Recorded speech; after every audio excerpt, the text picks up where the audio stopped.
تو امام غزالی رحمۃ اللہ علیہ فرماتے ہیں کہ اے انسان تو کم از کم اگر ان جانوروں میں شامل نہیں ہوتا جو نفع پہنچاتے ہیں تو کم از کم ان میں شامل ہو جا کہ جو نہ نفع پہنچاتے ہیں نہ نقصان پہنچاتے ہیں۔ تو یہ غصہ ایسی چیز ہے جو انسان کے اعمال کو ضائع کر۔ حضرت ابو ذر غفاری رضی اللہ تعالیٰ عنہ کا حضرت بلال سے ایک مرتبہ تکرار ہو گئی، ان کے درمیان جھگڑا ہو گیا۔ حضرت ابو ذر کو غصہ آ گیا، حالانکہ اب درویش آدمی تھے بالکل، لیکن آ گیا اور غصہ آ کر حضرت بلال کو کہہ دیا یبن سودا، اے کالی کلوٹی ماں کے بیٹے، کیونکہ حضرت بلال حبشہ کے رہنے والے تھے تو ان کی والدہ جو تھی وہ بھی حبشیہ تھی، تو ظاہر ہے حبشیوں کا تو رنگ کالا ہوتا ہے۔ یبن سودا، اے کالی کلوٹی عورت کے بیٹے، یہ کہہ دیا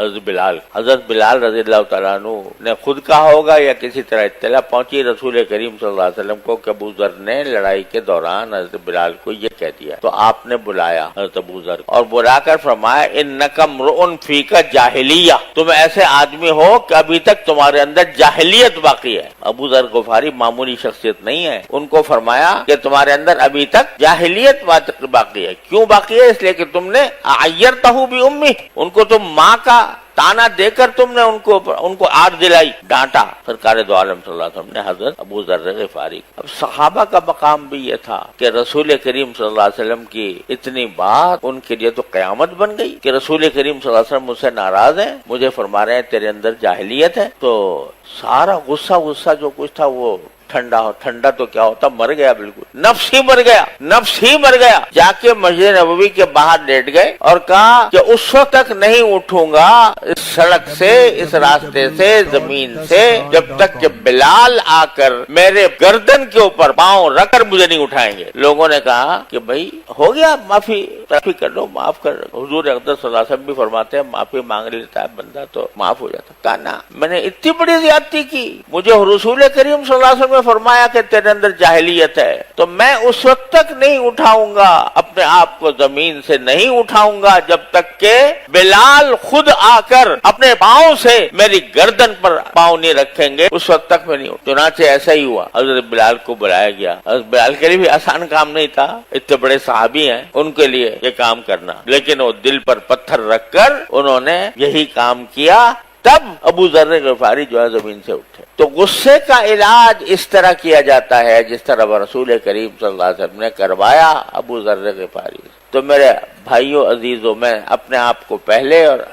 پھر اپنے واسطے سے آپ حضرات سے عرض کرتا ہوں کہ جب تک یہ غصے کی رذیل صفت، میں کہتا ہوں رذیل صفت، غصے کی رذیل صفت جب تک باقی ہے اور بندہ اس کا غلام بنا ہوا ہے کہ جب بھی غصہ آیا بس بھڑک اٹھا اور جو منہ میں آیا کہہ دیا، جب تک یہ بات باقی ہے اس وقت تک جاہلیت موجود ہے دل کے اندر، چاہے کتنی نفلیں پڑھتا ہو، چاہے کتنا ذکر کرتا ہو، لیکن جب تک یہ صفت موجود ہے اس وقت تک اللہ تعالیٰ کا قرب نہیں حاصل ہو سکتا، جاہلیت موجود ہے۔ تو